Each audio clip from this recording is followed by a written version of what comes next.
So, all right, then all I want to know is Ptown. Yeah.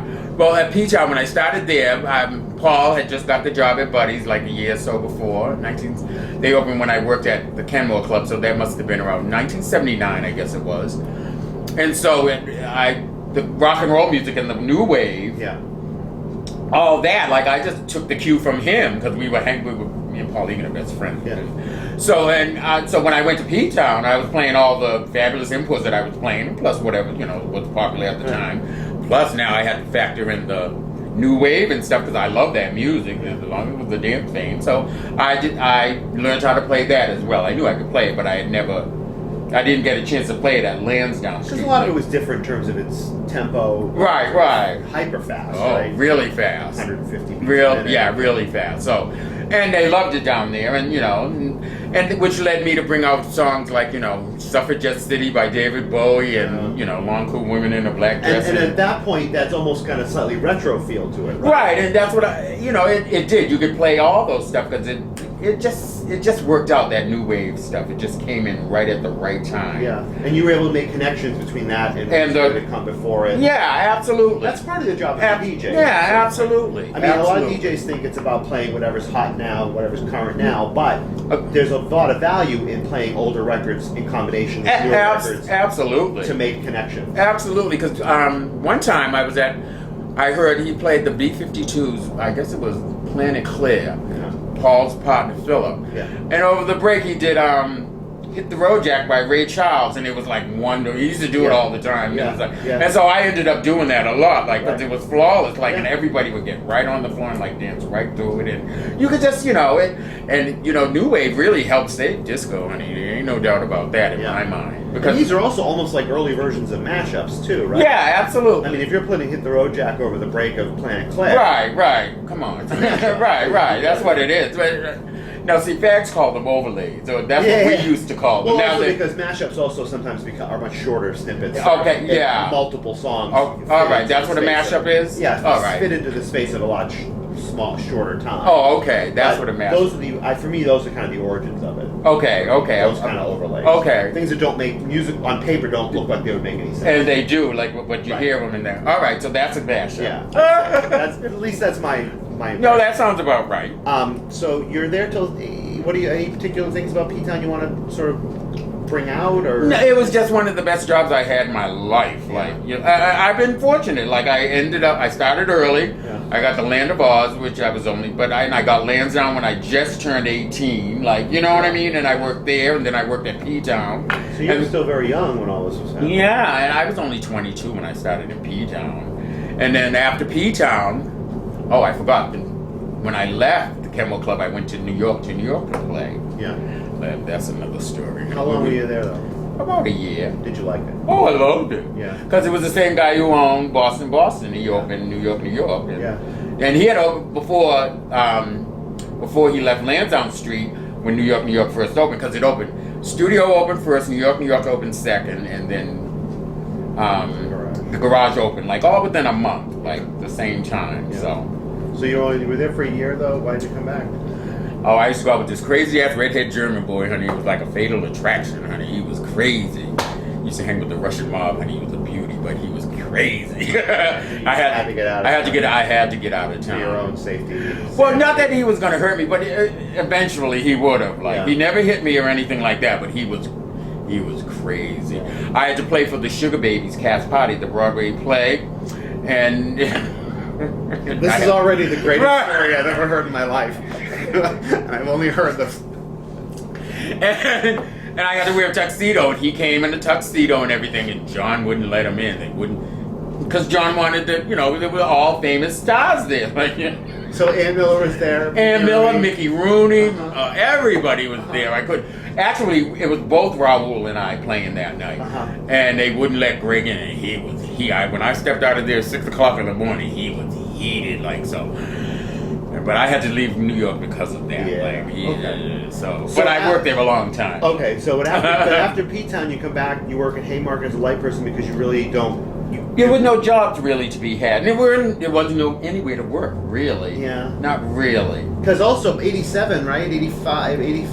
85, 86, 87, AIDS has already started to take its toll. Oh, they're taking it, yeah, for sure. Because I wouldn't, in the early 80s, like, you know, when it started happening, I went to New York one time and it was like, I was like, where is everybody I'm used to seeing, like? And then I'd see someone I know and they go, oh, honey, no, they're dead. And I'd go back a couple of weeks later and it just kept getting worse, like for a whole year or two there. And just like everything changed, like, you know, even in New York, it just changed. Everything got all somber and like morbid feeling, like it was, even though the same was happening and everything.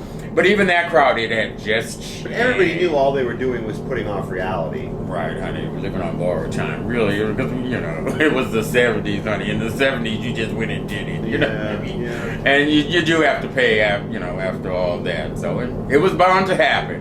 I think so. Yeah, but it's a good thing, honey. It brought us together in a lot of ways, I think, that happening. Too bad a lot of talented people died, but you know what I mean? And so that brings us to one respect to Michael Tobin, right? Yes. So you do lights at Haymarket. And Haymarket's not open that long, right? It's not 5 years. Is it 5? Yeah, 5 years from 1985 to 89, I guess it is. And are you there the whole time doing lights? From the first day to the last day. And that's most of what you're doing then, is lights? Yeah, it's the lights. Paul, I played a couple of times. Paul would say, I'm not coming in, or he'd be there some nights and say, go play record. I'm going to go walk around. All right. Not a lot, but, you know, not a lot. He would do that, though.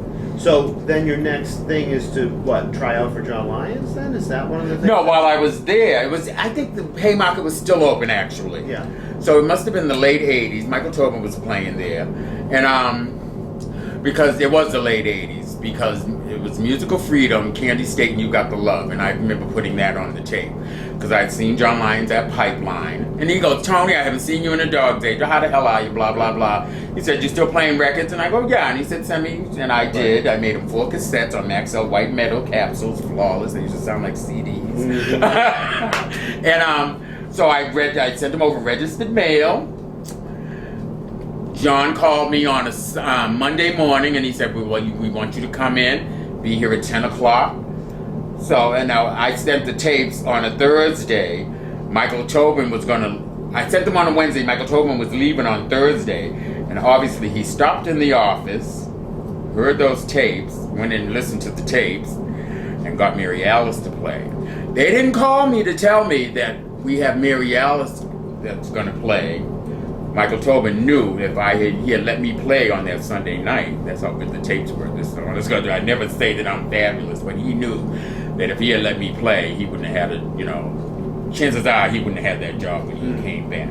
You know what I mean? Or he would have had a lot of competition, let's put it that way. So when I went in, took my records there, got there 9:45, Mary Alice is already playing. Can you imagine? And I hear the tapes, not the whole tape what I played, but I heard like 5 or 6 songs exactly on the tape, exactly the way I mix, like how I mix them in the order. And, I knew it was Mary Alice. I wasn't mad at her.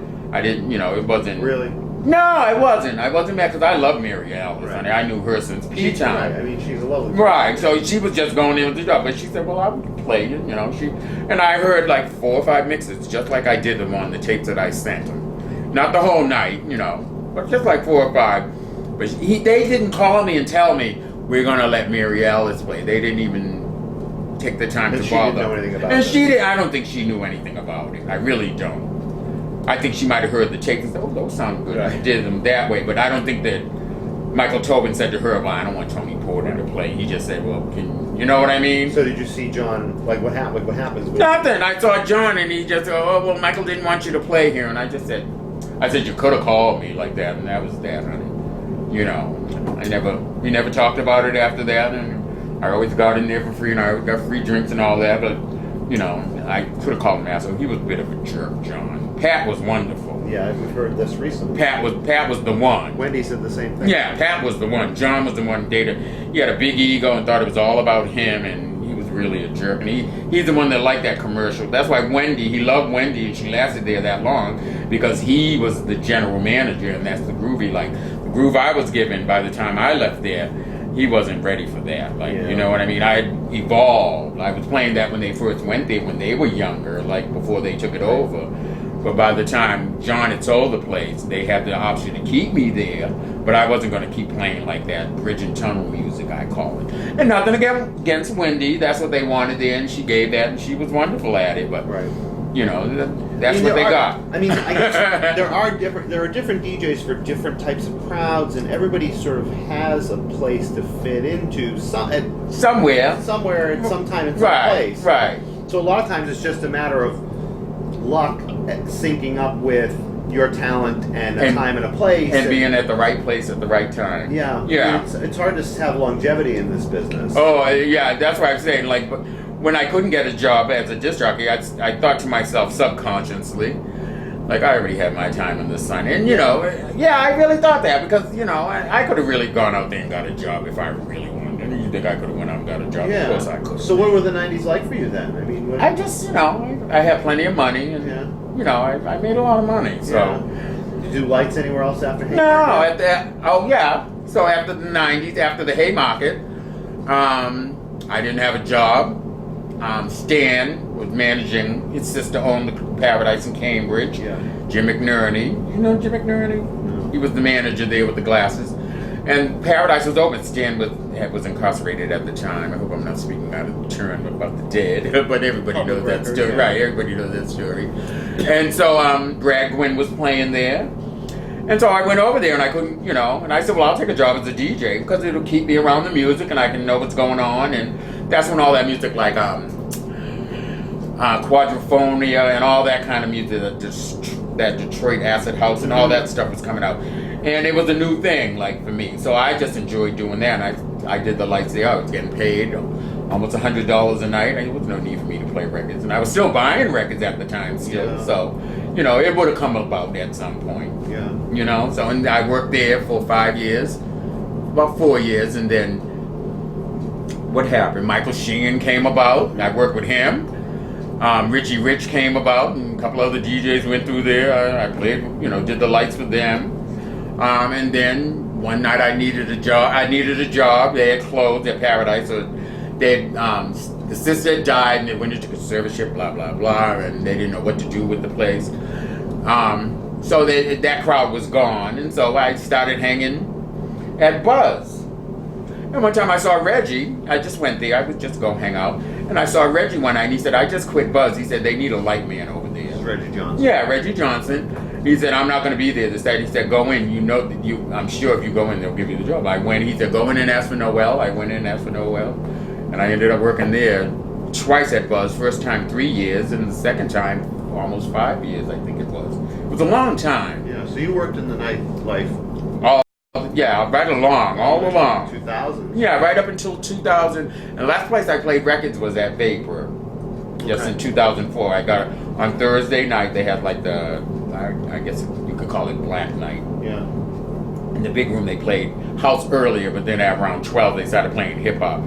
And I don't feel hip hop, honey. I'm sorry. I try. You know, some of it's all right, but but you never had much use. no, like not that. No. How about like Sugarland? I mean, Sugar Hill, and all that stuff. No, when I worked at New York, the big old black thing coming, big old, it's a funny story. He came in and it'll hit, you know, I want you to play my record. Big old black guy, honey, and it was Rappers Delight on the 12-inch. Yeah.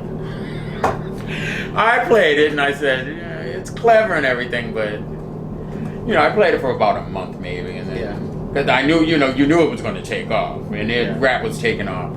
I never got into the rap, that rap train. That's not for me. It's just not for me, honey. I'm from that, honey. I don't want to go back. That doesn't move me, honey. I don't want to hear about, what's going on in the hood and all that, It just wasn't me. Times were changing. It also had a lot of elements, of like homophobia in it. Right. Imperialism and misogyny and all that stuff. Right, and I wasn't into that. I was from a different crowd. And, it wasn't sophisticated enough for me. Yeah. I mean, for what I was listening to and what I was into and what I wanted to play, and I didn't go for it. Now, there's some songs with raps in them that are great, but that rap per se, especially that they play today,